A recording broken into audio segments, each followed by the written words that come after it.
नमस्कार दोस्तों, news time में आपका बहुत बहुत स्वागत है।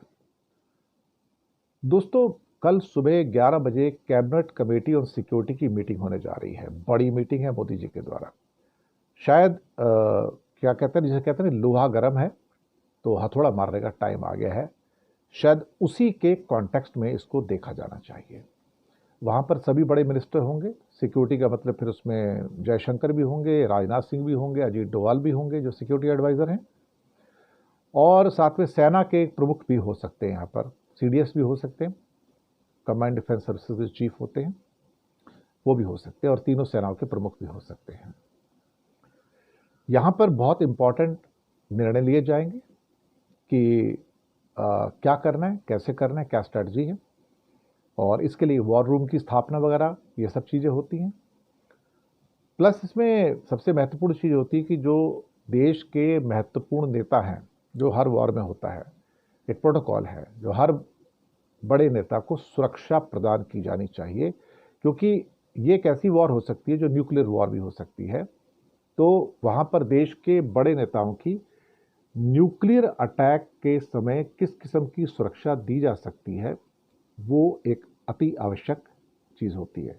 कई बार ऐसा होता है कि देश के बड़े नेताओं को किसी और जगह सेफ प्लेस पर शिफ्ट कर दिया जाता है, एक जिनको अमेरिका के अंदर न्यूक्लियर बंकर्स भी कहते हैं। एक्चुअली व्हाइट हाउस का भी ये प्रोटोकॉल है, तो इसमें कोई नई चीज़ नहीं है। तो वह शिफ्ट कर दिया जाता है और फिर इस बात की सूचना नहीं दी जाती है कि देश के प्रमुख नेता किस जगह से देश को संबोधित कर रहे हैं।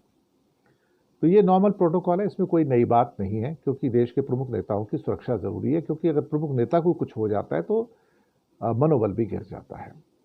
तो यहाँ पर एक सबसे बड़ी जो बात निकल कर आएगी वो ये है कि इस मीटिंग के अंदर वो सारी चीज़ें जो आपका एक्शन प्लान है वो निकल कर बाहर आएगा।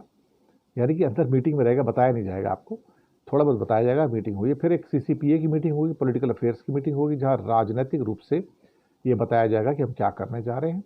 जो बड़े बड़े लीडरान वहाँ पे होंगे, गडकरी हैं, सीतारमन है, राजनाथ हैं, अमित शाह वगैरह हैं, सब लोग हैं। और हो सकता है कि एनडीए एलाइज के भी एक दो बड़े नेता हों। और फिर उसके बाद में एक इकोनॉमिक अफेयर्स की मीटिंग होगी, cabinet committee on economic affair, जहाँ निर्मला सीतारमन भी रहेंगी और उसमें फाइनेंशियल ऑफिशियल्स भी रहेंगे कि किस किस्म की फंडिंग की ज़रूरत होगी बड़े लेवल के ऊपर। बड़े लेवल पे फंडिंग की ज़रूरत होगी, और वो फंडिंग कहाँ से डाइवर्ट की जाएगी, कैसे डाइवर्ट की जाएगी, ताकि डिफेंस के लिए जो ज़रूरियात चीज़ें हैं, वेपन्स हैं, गोला बारूद है, जो भी होता है, उसके लिए सारे के सारे साधन मुहैया कराए जा सकें। तो ये भी एक इसमें इम्पॉर्टेंट पार्ट होगा।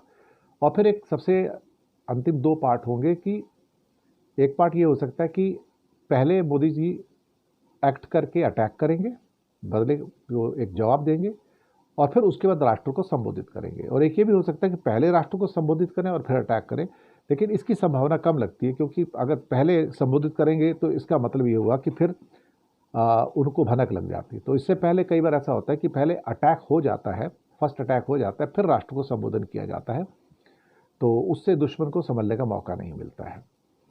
तो ये चीज़ें होंगी। तो राष्ट्र का संबोधन भी उसमें एक पार्ट हो सकता है। अगर आजकल के अंदर, कल परसों के अंदर, 2 दिन के अंदर अगर आपको राष्ट्र का संबोधन मिलता है, तो उसके दो ही तरीके हैं कि या तो पहली अटैक हो जाए पाकिस्तान पे और फिर राष्ट्र का संबोधन हो, या फिर पहले राष्ट्र को संबोधन हो और फिर उसके बाद अटैक हो। संभावना है कि पहले अटैक होगा और बाद में राष्ट्र को संबोधन होगा, ऐसे होने की संभावनाएं हैं। और हाँ, सुरक्षित जगह से ही वो शिफ्ट करके वहाँ से वो अपनी स्पीच देंगे, इसमें कोई शक वाली बात नहीं है। देखते हैं अब क्या होता है, किस किस्म के निर्णय लिए जाते हैं। अभी तो ये स्पेकुलेशन मात्र है, कि हमारा अनुमान मात्र है कि ऐसा हो सकता है, और ये होने की संभावनाएं भी हैं। बाकी देखते हैं क्या होता है, क्योंकि जैसे जैसे दिन गुजरते जा रहे हैं, जनता तो कह रही है जवाब देना होगा। तो सब लोग मोदी के जवाब की प्रतीक्षा भी कर रहे हैं, हम भी कर रहे हैं। Will keep our fingers crossed and let's see what happens. शुक्रिया आपका बहुत बहुत।